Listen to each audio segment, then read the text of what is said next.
I wonder what's Thomas finding?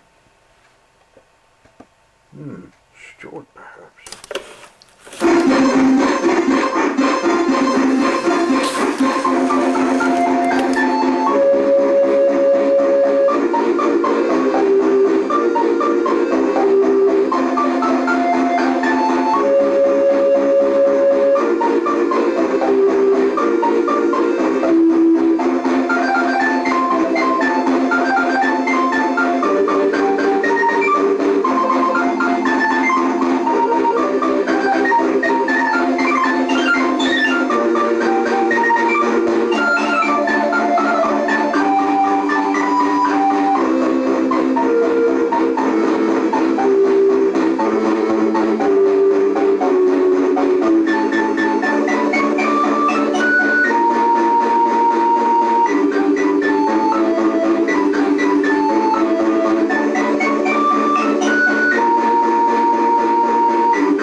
Thomas and Stuart.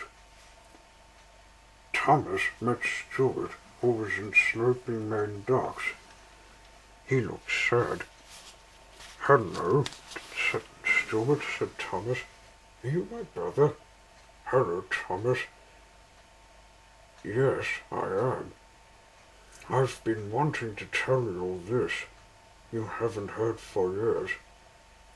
Thomas remembered his tale in his railway, which is the story.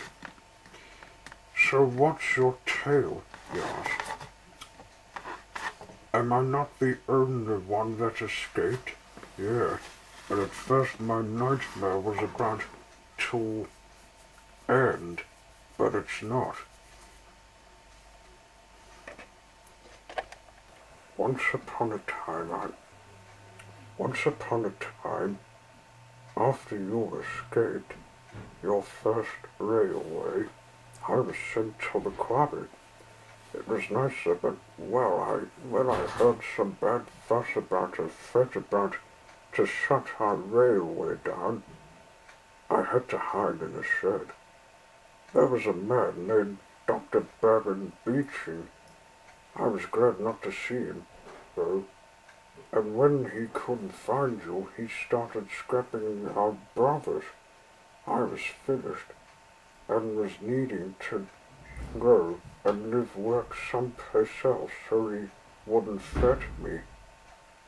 Thomas has left, Stuart, my driver said. We'd best leave the first railway before he stops us.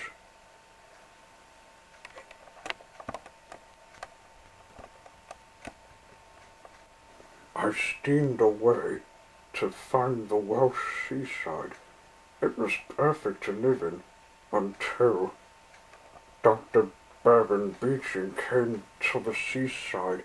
He caught me. "Hello," he said. "I was trying to look for you. You seem to have left your railway before I closed it." "Left, Bevan? I'll give you why I left. You scrapped my brothers, but Thomas left, so I did the same. What is your reason of being chairman for this so-called work?" Well,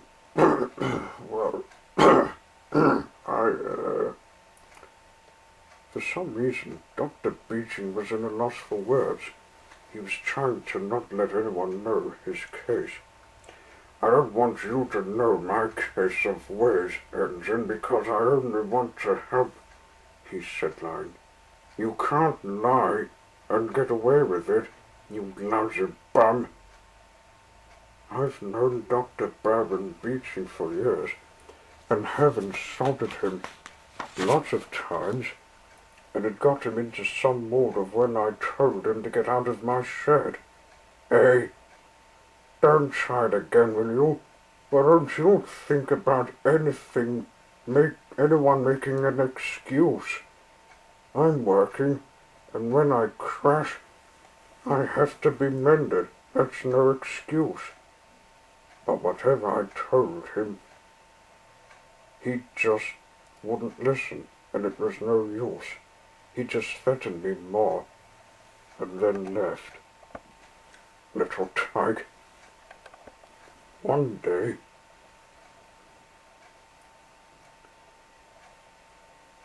I was taking the coat to a place where I always go. That was the docks.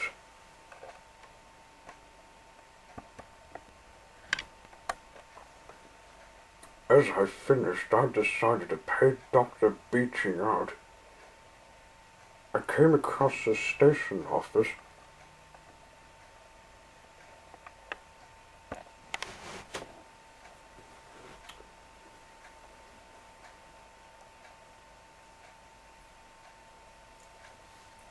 And nearly fell off with shock when I saw what was in the office.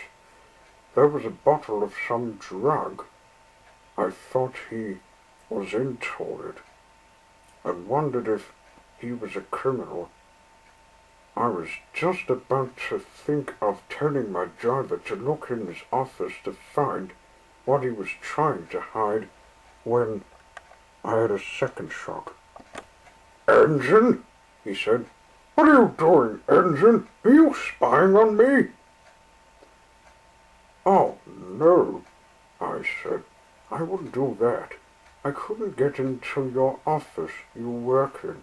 "I hope you're not making an excuse to me. That office is out of bounds." "No, I'm not, and I hope you're not making an excuse to me, too." "How dare you speak to me like that? I'm running this line, you know. Well, don't be a bully, because I think you have been one to any young engine. Get out, I've just about enough of you. I'll get you scrapped if you're not careful." "As you say so, bum." "Hey, I said don't call me a bum." After some talk with Dr. Beeching, I left. But I didn't. I told my driver to look in his office so he could find what he was hiding. He did. He went to the door. It was unlocked. Dr. Beeching had left it to attend to someone by accident. That just happened, and he dropped his keys.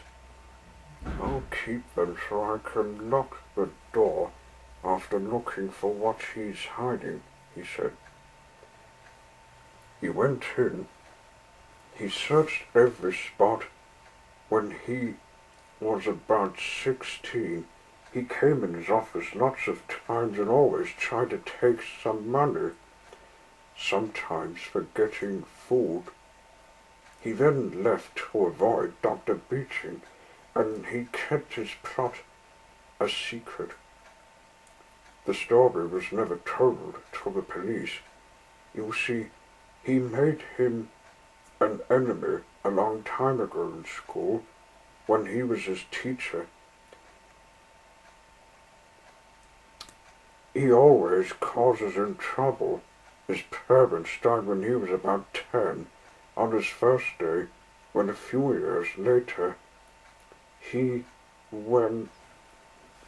when he was about 19, he left to get a job in secret.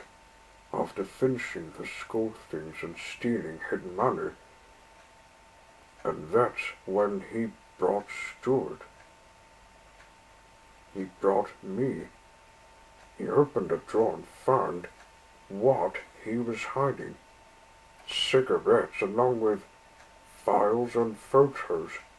Aha! Dr. Baron Beeching elected as chairman. I wonder who his members standing by him are. He then found a photo of Dr. Beeching with school things. Beeching and his graduation forms. It's very strange. But he hasn't been in school for long decades. Lastly, he found a register. It was a clue of something fishy in the office. This register is fake. Dr. Beeching is trying to hide something. Some items I saw in the photos were not registered here, except for the items of criminal things like drugs. He is nothing. He took the files and was about to leave when he saw a photo of himself with the word, "To be punished." That's not the way I'm supposed to be treated. I can see a small crack. It opened and there was what he was looking for, his photo book. There was his note. It said, "I took your book so you will know you can't insult me all the time. If you don't stop doing it, you'll end up as them. I killed your mother and father before I was hired for the schoolwork." Well, my driver knew that was criminal rubbish. The note, and he realized his photo book had been stolen from him, and he knows his time. He decided to destroy his photo book so he could forget the year he was born. That man has gone mad. He killed my parents. I'll have to destroy his office. It will teach him a lesson.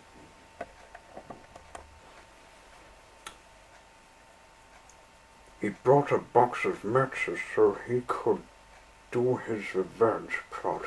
Quickly, he poured in the drug on the floor of the office, lit it, then escaped through the door. That will teach him. Stewart will be pleased. I came in, and my driver hid in his cab. My cab, so he could see what he stole from the office.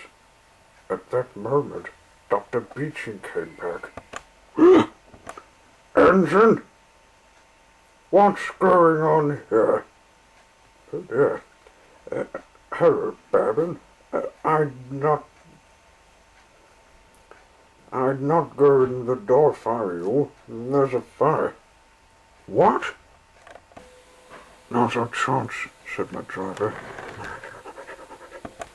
"Engine, what have you done with my office? Come back at once." But I was already gone with the stolen items. I insulted Dr. Beeching long enough. And that's when I was on the run to get here.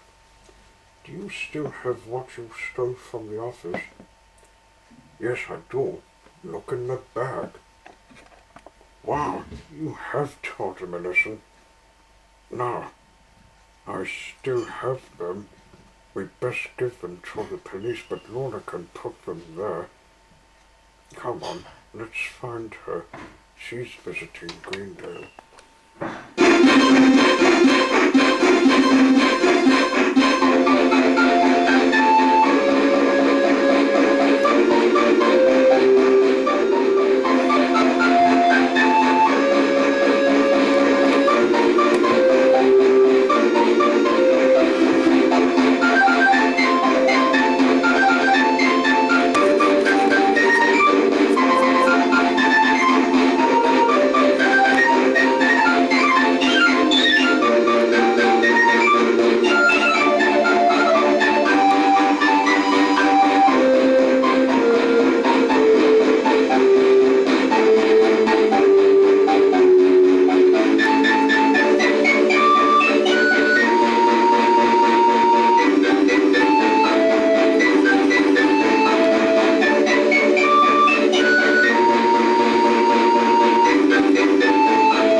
think that will be all for today.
Hey, we've got a new friend coming today.